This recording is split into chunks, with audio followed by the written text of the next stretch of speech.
podcast is brought to you by the Association for Coaching, one of the world's leading international professional bodies, which is advancing coaching in business and society worldwide.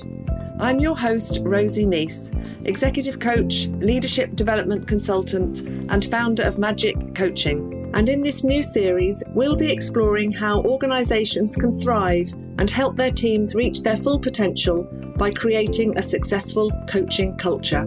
I'll be talking with leaders from a wide range of organisations, inviting them to share their personal, real-life experiences of embedding a coaching approach within their workplace, hearing their successes, the challenges they've faced, and the lessons they've learned along the way. Our aim is to offer practical insights and inspire you with the confidence to cultivate an environment where coaching becomes integral to organisational success, a culture of healthy, high performance. Hello and welcome to this episode in our series focusing on building a successful coaching culture. Today, we have a guest from the education sector, and I'm delighted to welcome Sue Smith, who is Learning and Development Manager at East Lancashire Learning Group, based in the north of England. So hello, Sue, and thank you so much for joining us today. Hi, Rosie. It's nice to be here. So let's start by introducing you to the listeners. If I can ask you to tell us a little bit more about you and your role. Yes, certainly. I'm the Director of Teaching, Learning and Development for East Lancs Learning Group, previously known as Nelson and Colne College Group. It's a further education establishment with 3 college campuses: Nelson and Colne College, Accrington and Rosendale College, and Lancashire Adult Learning. And although we have 3 campuses based in East Lancashire, we deliver courses throughout Lancashire for adult learners.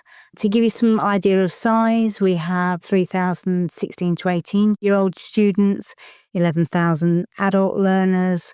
We have apprenticeships, HE provision. We have provision for students with special educational needs. And we've been judged by Ofsted to be an outstanding college for the last 20 years. I've had various roles. I've been working in education for over 25 years, first as a part-time teacher, teaching evening classes, to then working full-time, being a curriculum leader for different subjects, working in quality before then focusing on the development of staff, particularly, first of all, focusing on development of teaching staff to develop their teaching practice so it has the best impact on our learners. But over the last few years, also working with developing our support teams and departments and developing kind of our leadership program as well. So I know that you've been really focusing on building a coaching culture over the last few years within your group of colleges. So can I start by asking you to talk us through your thinking? So perhaps you could start by telling us what made you decide to focus on a coaching culture? What was happening when you decided to make this the focus? For many years, education has had something called an observation of teaching and learning, and where staff are observed by other members of staff, generally line managers or the quality team, and they'd be given a grade: good, outstanding, requires improvement, inadequate. So it's kind of their teaching practice that was being observed. And this was part of the quality assurance process, and it was linked to performance management. And this happened in education really nationally. Traditionally, staff would get feedback, and if they received a grade inadequate or requires improvement, they would then go on to a development plan and receive some mentoring support to help them to develop and improve. And within my role at the time in quality improvement, it was our role for my team to support these staff. But what we would see would be a high percentage of staff that would go off sick, generally struggling to engage with the support that was offered. And this really didn't sit right, both morally and ethically. I mean, we were there to support staff, but the process really didn't work. And I knew something needed to change. And my role was about developing staff and developing teaching, learning and assessment. And through this process, it just wasn't working. Being given a grade, being given feedback. So that's when I started to look at how we could develop and improve it and look at other alternatives. Now, being a teacher myself, we know through teaching practice that if you give a learner feedback and you tell people what to do, they're less likely to engage than if you give them some ownership and involve them in the process. And I wanted to develop something similar. I wanted to ensure that everybody had these skills and not just my team, that we weren't kind of parachuted in to kind of fix an issue or a problem or somebody that needed support. And I wanted everybody to feel responsible and take ownership and be able to support their colleagues. And at the same time, we were involved in a mentoring pilot, and we have been for many years, that was government funded, where we were able to train staff to be mentors. And me and some of my team started to read and research information about mentoring and coaching. But it was through our coaching training experience that we started to see the obvious benefit and results. And that's when we started to look at how we can embed more of a coaching culture within our organisation to get the results that we need. Fascinating. So you were in a situation where staff were being given feedback from an observation, potentially feeling judged. You had a lot of sickness, and the development plan, it sounded like you wanted to make some really significant changes to the way that you supported and developed people. So interesting that you were at the same time learning about coaching and mentoring, and you saw that there could potentially be a solution in the reading and that learning that you were doing around coaching. So tell us more about your vision when you started to look at the situation you were in, and then you started to explore the potential that coaching might be able to offer. Tell us a bit more about the vision that you started to build in your mind. I did mention it briefly before, but I didn't want it just to be a selected few people that could develop these skills and experience the benefits. And I think when you look at observation of teaching and learning, I have focused on the requires improvement and inadequate. But even the good and the outstanding, that feedback model wasn't really doing what we wanted it to do. I mean, we don't do observations now because we've implemented a new process. But it was thinking about how, with a large organisation, about 650 members of staff, how can we embed that coaching culture across the organisation through training, through practice, so it would have a real benefit to individuals, and that ripple effect would have a benefit on their teams and then the whole organisation. So we could see that there'd be various benefits: a positive culture and wellbeing at work, happy staff with less sickness and increased retention of staff, hopefully, improved communication, problem solving with individuals taking ownership and responsibility. And for me, that increased learning that would lead to productivity and ultimately to performance. Yeah, absolutely. So it sounds like as you explored this more, it moved from the process of the way that you conducted observations, you said you don't do them anymore, and then it became deeper and more of a cultural movement. So how did you want it to look and feel? You knew sort of what you didn't want. How did you want it to look and feel, and how would you sort of measure your progress towards that?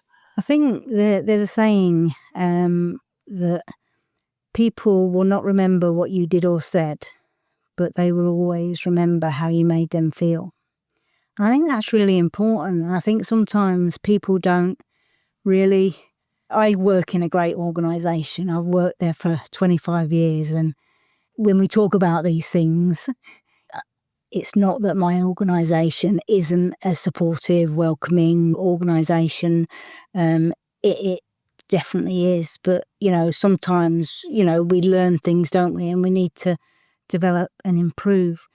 For me, what I wanted to achieve, and we're not there yet, is that all staff would have some training on coaching skills and the benefits.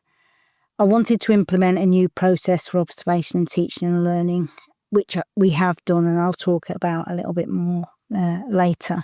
But I think first I wanted to start with leaders and managers and my own team, for them to really value it, support it, use it. And again, like I said before, that ripple effect of the more people I can train, the more that culture will be embedded and used across the organisation. Now, trying to think about measuring success and impact is really, really difficult, isn't it? Especially when I'm talking about feelings. I think that what we get now is people. I mean, I would say we're kind of 3.5 years, 4 years into our journey. And, you know, even a couple of weeks ago, we were completing some action learning sets, and people coming up to me and saying, do you know, I really enjoyed that. That's been so beneficial. And I'm getting more and more managers asking for training. So sometimes it takes time to develop a culture. And we want to see results really, really quickly. But we just need to just continue delivering training, continuing to model practice, and then eventually more and more people will embed that coaching culture across the organisation. Absolutely.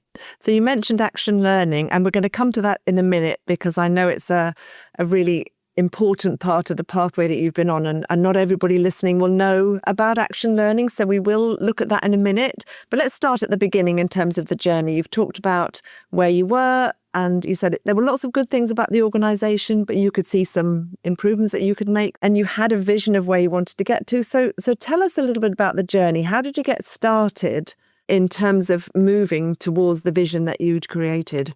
So my job's also evolved over the last few years. So, you know, at the beginning of the journey, my role was very much to support teachers and curriculum to develop teaching practice. That was a main part of my role and responsibility.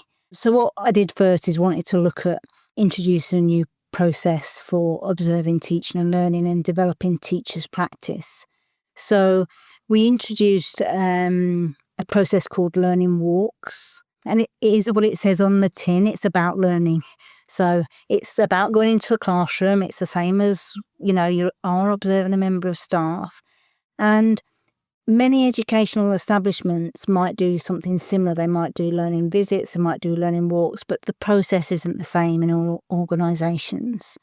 So we introduced a process where we introduced learning walks where a member of staff would go into another member of staff's classroom and they would watch for 20 minutes what was going on and kind of make some notes on their thought process.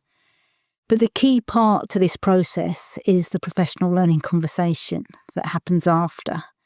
And that is about two professionals, you know, that have knowledge on teaching and learning, discussing good practice, solutions to challenges, but it is purely linked to development and not performance.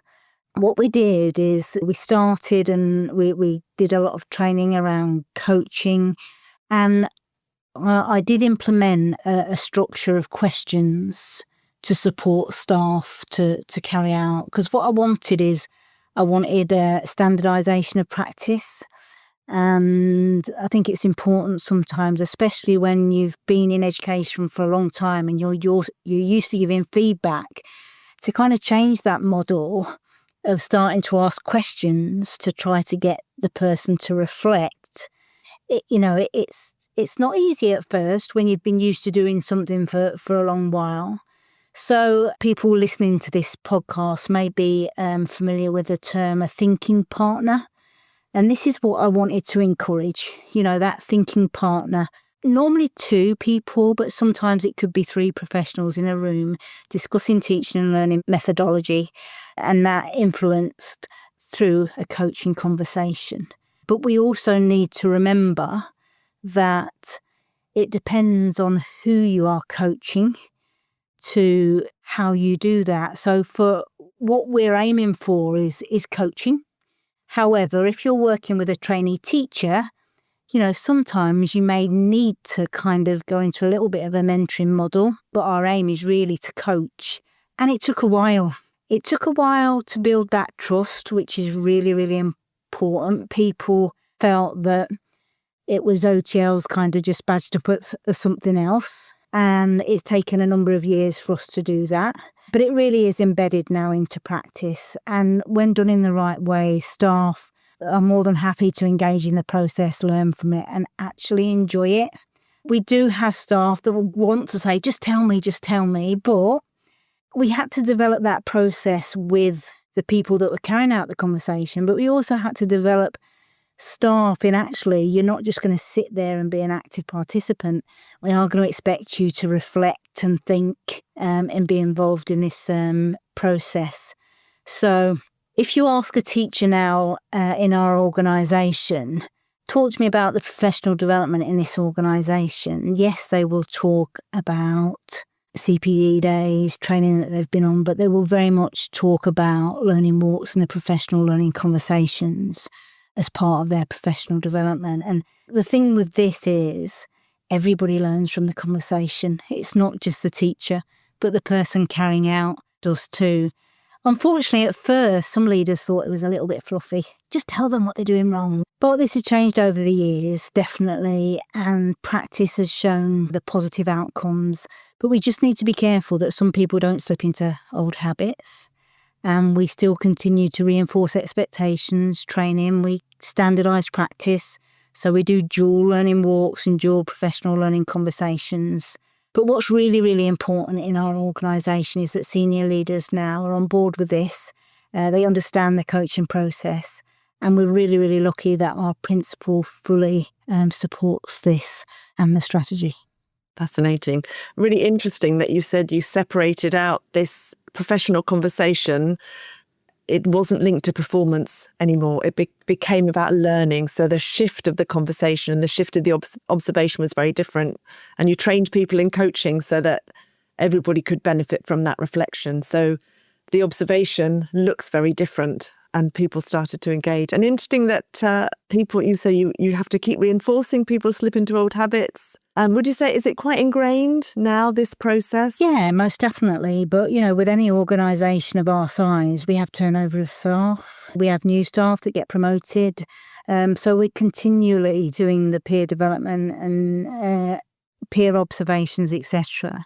But following on from that, I wrote a 5-year coaching strategy, which included how, not just for observations of teaching and learning, how we could kind of integrate this across the organisation. And we brought in training from external providers on action learning sets. We've integrated it into our My Goals. So where our appraisal system is called My Goals. So what we do is managers introduce their departmental goals aligned to the strategic vision, and then they ask their teams for input on that. There's discussions around that. So that, again, is kind of shifting to more of a coaching thought process. Then staff complete their My Goals aligned to that departmental vision. Previously, staff wouldn't do their My Goals first. Again, it was a done-to process. Now they start writing their My Goals because they've got that information, and they then have a meeting with their manager.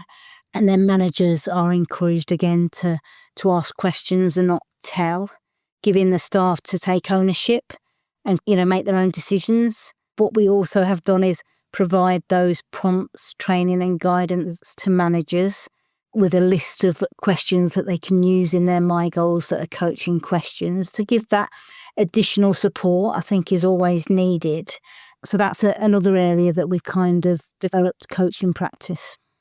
Yeah, interesting. And I love that you talk about a coaching thought process. So you're saying coaching, sometimes you're mentoring, you're not always coaching, but it's the thought process behind it, the asking questions as opposed to telling, that is deeper than just having a coaching conversation, isn't it? It's sort of embedding in the way that you interact and the way that you work with people. And you started to talk then now about performance management. So how did you talked about, you separated out the professional learning conversation from the observation. You separated that from performance management. But how did you integrate the coaching culture into the performance management system? Tell us a little bit more about that. Although I don't look at our My Goals appraisal as performance management in a sense. Obviously, I'm a learning and development manager, so my focus is always about developing staff. So our My Goals focuses on, what were my achievements last year? What do I need to focus on this year? And when I think about performance management, I kind of think of people that are possibly on action plans. I know that's kind of, performance management is much bigger than that, and I understand that. But I just want to go back to the beginning when we're talking about a culture, and it's about using that coaching ethos. A lot of things that we do, and I think I've talked to you about this before, Rosie, but to really get coaching, you need to have been coached and to coach.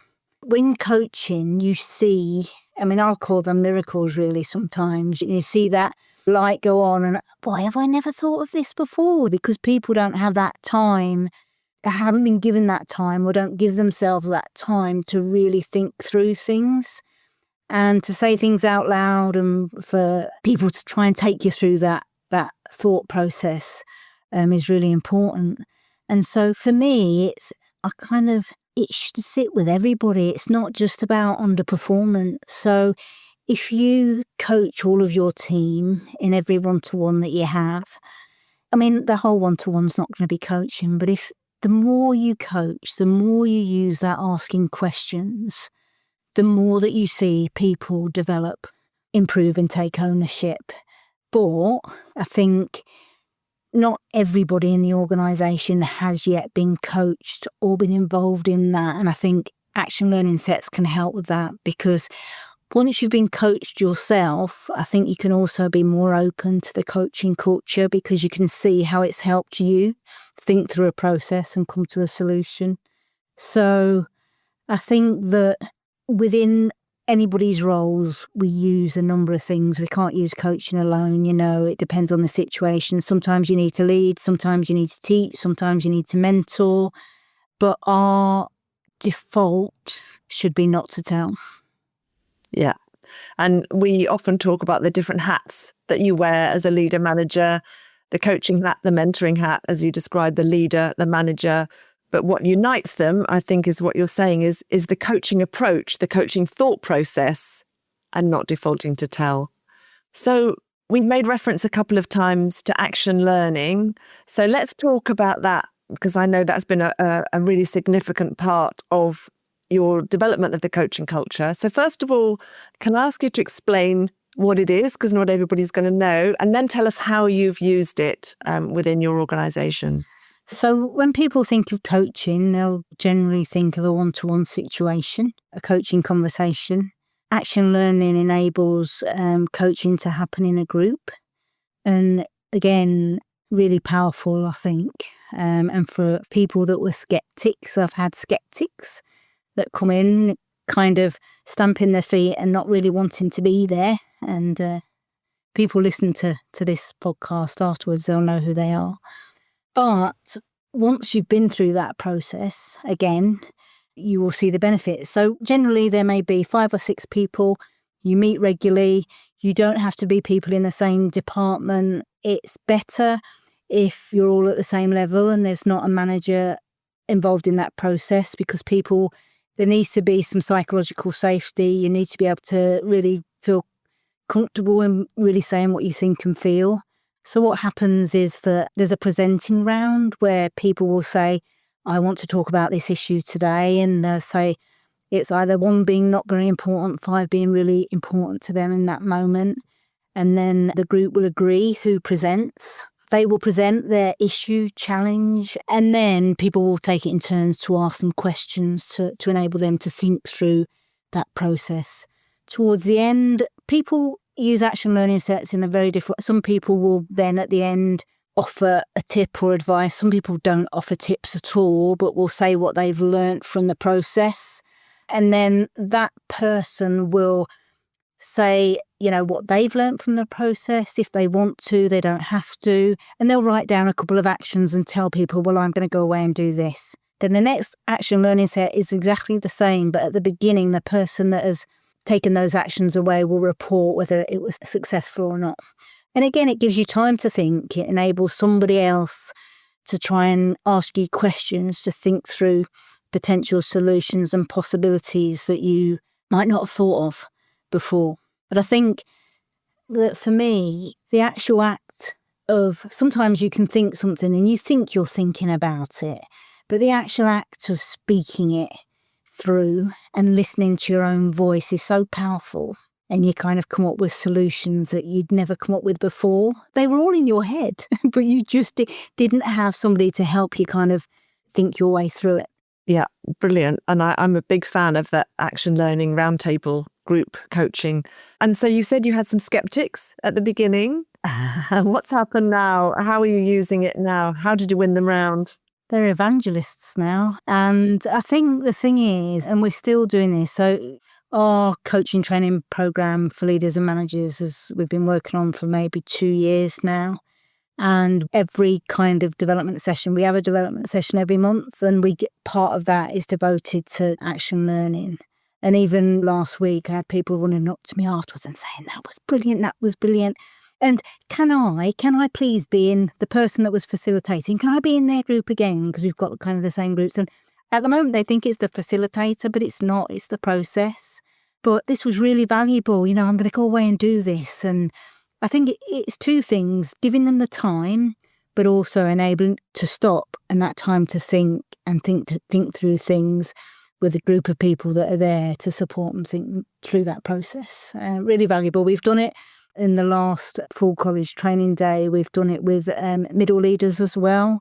And they're going away and they're implementing it too within their team. So we still need to do more. I'm working with different support teams at the moment, and they're trying to implement it into their team meeting structure. But yeah, it's good. I'm pleased at where we're at this moment in time. Yeah, lovely. And one of the things I've seen with action learning is you get reassurance as well, that when people will share a problem, it's that, well, I'm not the only one that has this problem, and other people have problems too. Because sometimes if we don't have that psychological safety you spoke about, people aren't comfortable sharing things that they are struggling with or that they're finding difficult. And it creates an environment for people to share things that they're struggling with, and you get that empathy and support as well, don't you? I've actually got a quote, Rosie, because you asked me to think of a couple of questions, and instead of me saying what's the impact, one manager said, working through an issue with colleagues who do not directly work with me has allowed me to develop the bravery to admit that I need some support as a manager, and has led to finding solutions to problems that would have normally escalated. So I think that's quite a good quote. That's so powerful. So it sounds like you've been working on this for, you said, 3 or 4 years. You've made a lot of progress. So where are you now on the journey? You've got the action learning sets. You've talked about the learning walks. Where are you now? We're a lot further than we were at the beginning. Sometimes I want things to happen a lot more quicker, but you need to continue. You don't stop. You just continue delivering training. Always make sure it's on everybody's radar.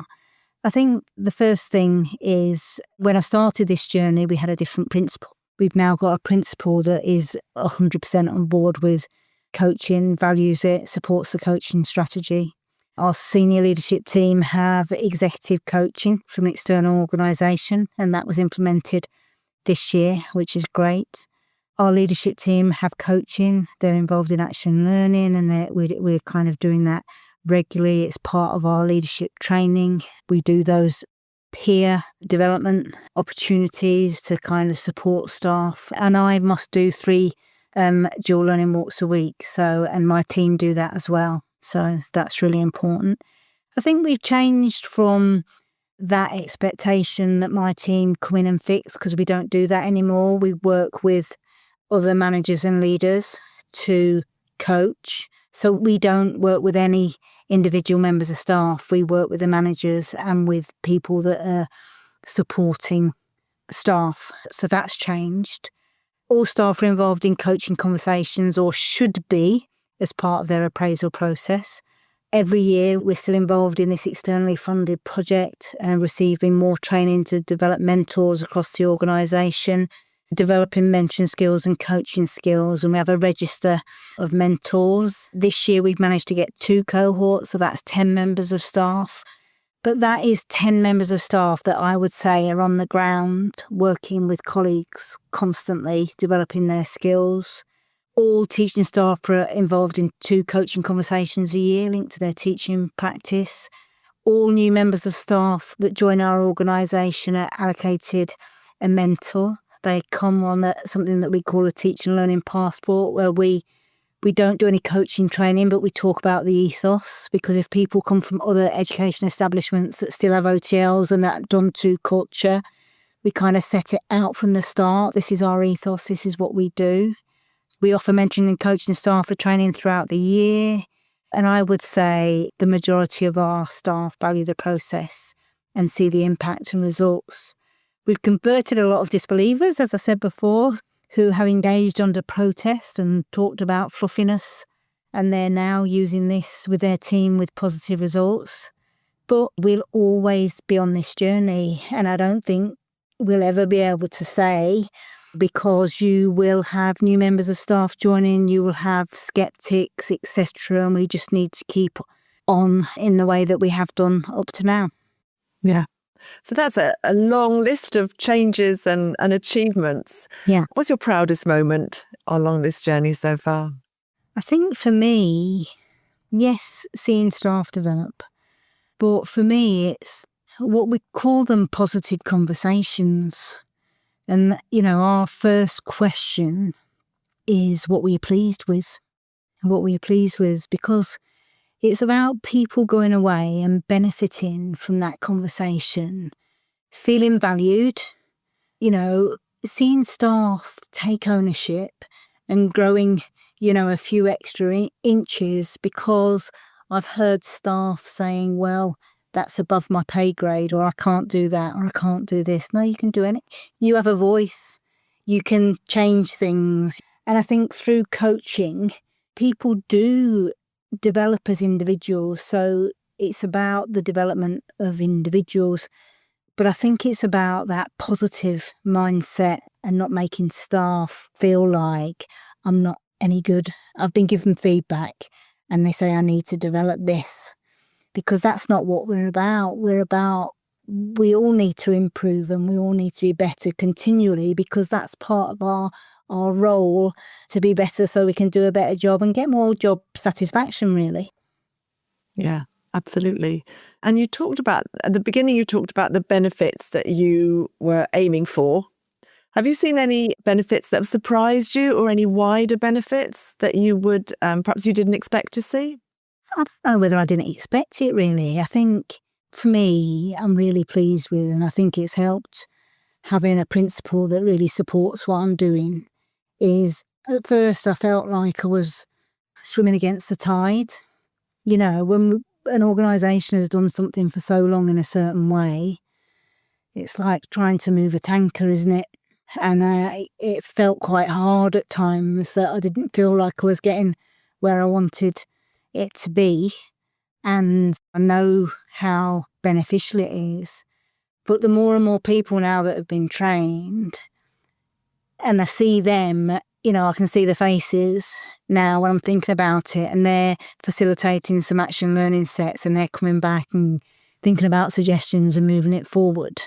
It's really positive, isn't it? And I'm just glad that that culture is now starting to be embedded. And I'm not saying that we didn't have a positive culture before, we did, but it's now even better, and it can only get better. But I think there's 2 things. You can't underestimate a dripping tap and the ripple effect. So it's, don't take your foot off the gas. Green shoots, the belief that this really works, it's valuable for everybody involved. As I said before, to understand, to really get buy-in, people need to be sat on both sides of the fence to be coached and to coach. But I've got another quote for you here, which is, morale and well-being has improved in the sets that I've been part of. Participants feel supported to tackle difficult situations and scenarios, and come away with ideas and direct actions to go away and implement. These situations sometimes feel easier to ignore and work around, but can have a long-term negative consequence. But this has a positive impact on my team and my team's morale. So it's like, that's why you do it, isn't it? And that's why it's so important. And that's a lovely quote, isn't it? Because you've talked a lot about learning and development, improving practice, etc. And you're also talking here about morale improving, well-being improving as well. So you get that ripple effect of that positive culture that you've enhanced and that you're building within the organisation. Yeah. I think another thing, we're a high-performing organisation. We have really, really high expectations. We do get results. And sometimes that can be individually perceived, that you can't show your vulnerabilities and that you're unsure of how to move something forward if you're stuck. Psychological safety and trust is really, really important. And that underpins, doesn't it, coaching? And I think we can't not mention that really in this podcast, that having that safe space to talk and feel able to voice, I'm struggling with this or I've got this challenge, and somebody to kind of help you work through that is really important. Yeah, and it's a great tribute to you. The quotes that you've described and the examples that you've given is a great tribute to how you've built that trust and that psychological safety, because as you say, that underpins people engaging in coaching. I mean, staff need to be empowered, don't they, to be able to take ownership, but they need to have the tools to know how to have those conversations that are solution focused with a supportive framework.